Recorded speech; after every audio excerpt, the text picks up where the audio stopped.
Revista Espírita. Primeiro ano 1858.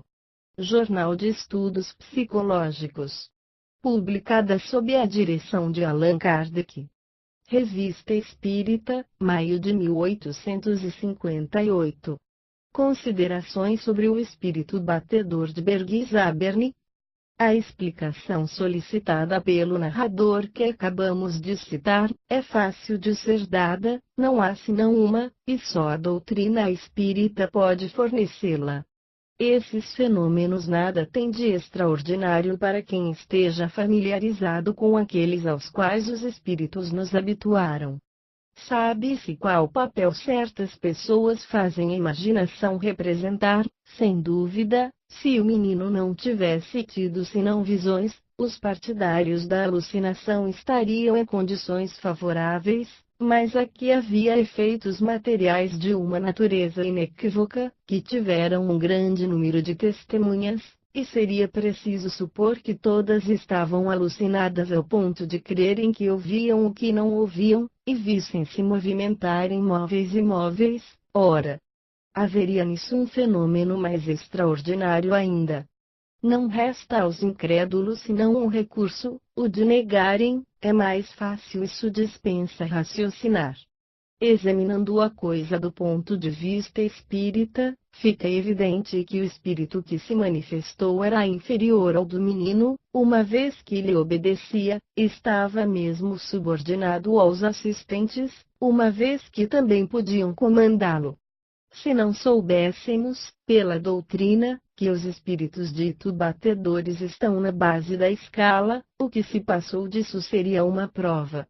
Não se conceberia, com efeito, que um espírito elevado, não mais do que os nossos sábios e nossos filósofos, viesse se distrair batendo marchas e valsas, representando, em uma palavra, o papel de malabarista, nem se submeter aos caprichos de seres humanos. Ele se apresenta sob os traços de um homem de mau aspecto, circunstância que não pode senão corroborar esta opinião. O moral se reflete, em geral, sobre o envoltório. Está, pois, averiguado por nós que o batedor de Bergson é um espírito inferior, da classe dos espíritos levianos, que se manifestou como tantos outros o fizeram e o fazem todos os dias. Agora, com qual objetivo veio? A notícia não diz se foi chamado, hoje, quando se está mais experimentado sobre essa espécie de coisas, não se deixaria chegar um visitante tão estranho sem se informar por que veio. Não podemos, pois, senão estabelecer uma conjectura.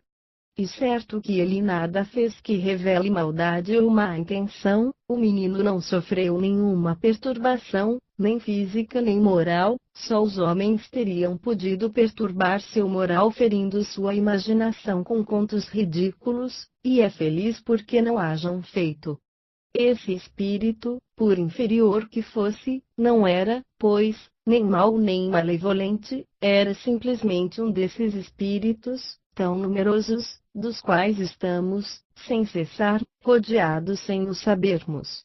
Poderia agir, nessa circunstância, por um simples efeito do seu capricho, como também poderia fazê-lo por instigação de espíritos elevados, tendo em vista despertar a atenção dos homens e convencê-los da realidade de um poder superior fora do mundo corpóreo. Quanto ao menino, é certo que era um desses médiuns de influência física, dotados, sem o saberem, dessa faculdade, e que são para os outros médiuns o que os sonâmbulos naturais são para os sonâmbulos magnéticos. Essa faculdade dirigida com prudência, por um homem experimentado na nova ciência, teria podido produzir coisas mais extraordinárias ainda e de natureza a lançarem uma nova luz sobre esses fenômenos, que não são maravilhosos senão porque não são compreendidos.